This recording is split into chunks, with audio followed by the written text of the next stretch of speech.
So where we left off last time, we had a bug in our code. A bug means that there's a little bit of a problem, and it could present itself in a couple of ways. You might have encountered crashing bugs in the apps that you use. You do something and maybe there's just too much loading and something goes wrong and you exit back to the home screen. Okay, so that's a crashing bug. Ours is a logical bug. It doesn't actually crash the app, I think. But what it presents is a bit of a problem, because if I increase my number all the way to 30, it changes the text. But if I decrease it, it doesn't change it back. That's not great. So I asked you to think about how to fix this. If you tried it, that's great. The solution is this if statement right here.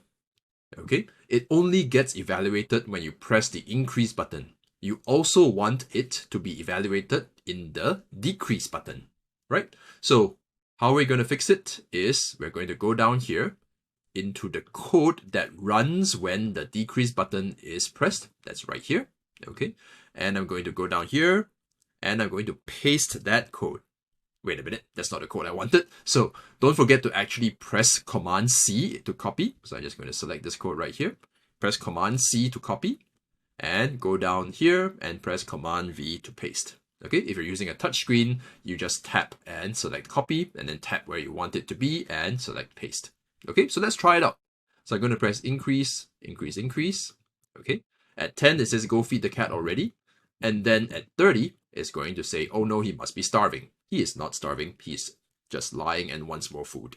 Okay, so if I go back down, the great thing now is that in the decrease code, it's also checking. Okay, every time I press, it also checks. So it always keeps the message up to date. Okay, and that's fantastic.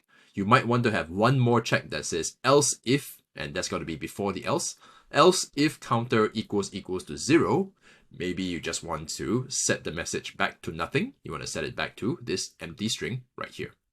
Okay, well, this is all well and good, but let's say you want to implement that change, right? Where you say, okay, let's say else if counter equals to 0, open curly brace, and press enter, and then close curly brace, and then space.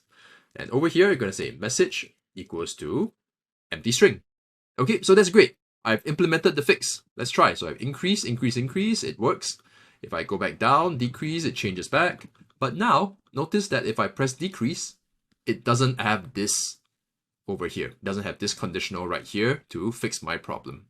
Okay, so I need to go copy this, paste it down here. Every time I want to change something up here, I have to repeat my changes down here. That's not a very efficient way of working with code. In general, you don't want to have code that repeats itself. So I'm going to take this opportunity to introduce you to something called functions. All right. So functions are essentially code that is prepackaged. Okay. So you've actually used a function, you used print. Print is a function. Okay. It just prints something on screen. It does a lot of things in the background. Maybe it tells, this console over here, put something on screen. And if there's something already there, move it off screen and things like that. Okay. But what we're going to do is we're going to combine these lines of code with these lines of code so that they are a single function, right? One function call will always run the same code. Let's do that right now. So I'm going to copy this code. This is my updated code, okay?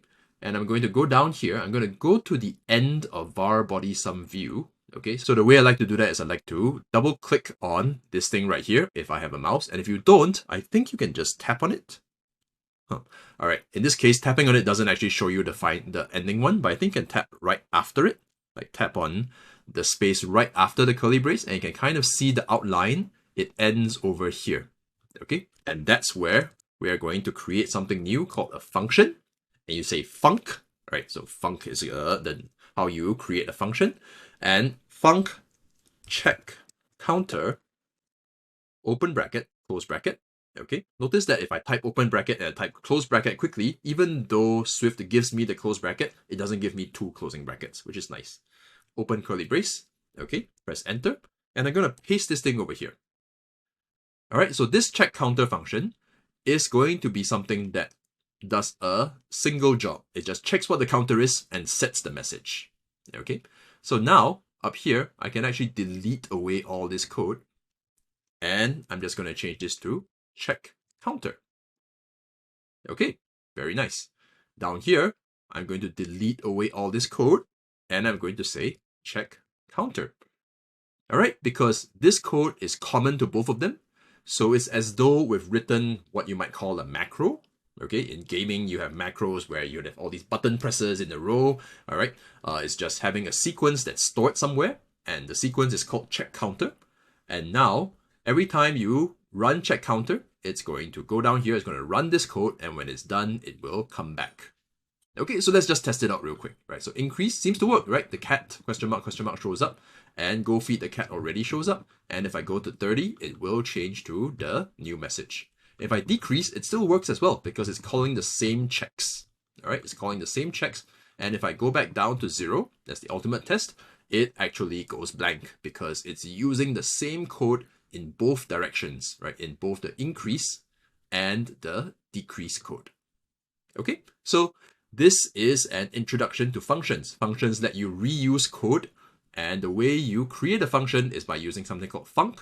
You give it a name, and the name of the function always starts with a lowercase letter. If you want to have more than one word, you keep the two words together, but you change the capitalization of the second word to capital letters. So check capital C counter.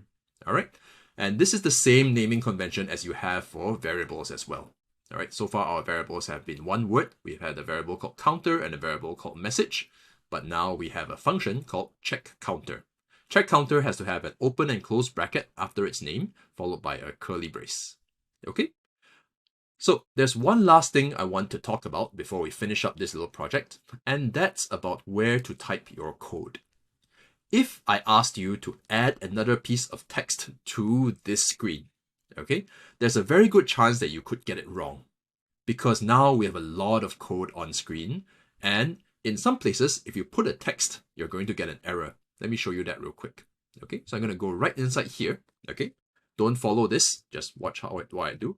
If I put a text open bracket and I say hello exclamation mark, okay, notice that it gives me a little bit of an error. It says, hey, result of text initializer is unused or something like that. Okay, and of course, hello doesn't show up. Even if I press increase, right, hello doesn't show up anywhere. Okay, that's because this thing right here is called view building code. It's code that creates something that shows up on screen. However, the code inside this set of curly braces is logical code. It's code that does something. It processes a number, it calls a function. If you're coming to this course from other programming languages, let's say Python, you might think that you can put this processing code everywhere. So let's try. So for example, let's say if I put counter equals to 0.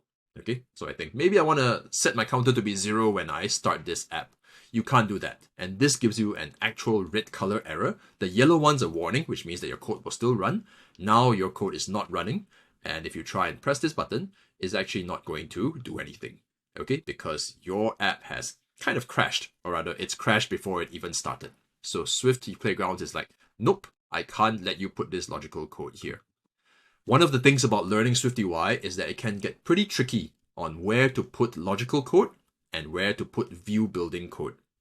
Okay, so once again, let me quickly review. There's some code that's view building code. VStack is view building code. Text is view building code. Button is view building code. But inside the button, this is all logical code. All right, so this segment inside here is logical code. You can think of view building code as show something and logical code as do something. All right, and if you ever get that error message, right, let's show you that error message one more time. This counter equals to 0 is going to give you an error message that says type brackets cannot conform to view. There's a very good chance that you put it in the wrong place. Okay, so just take a look. Right, one exception is the if statement. This if statement can exist in both view building code and in logical code. So this one just is for conditional rendering. And this if statement is for checking the logic, right? So deciding what to set a variable to.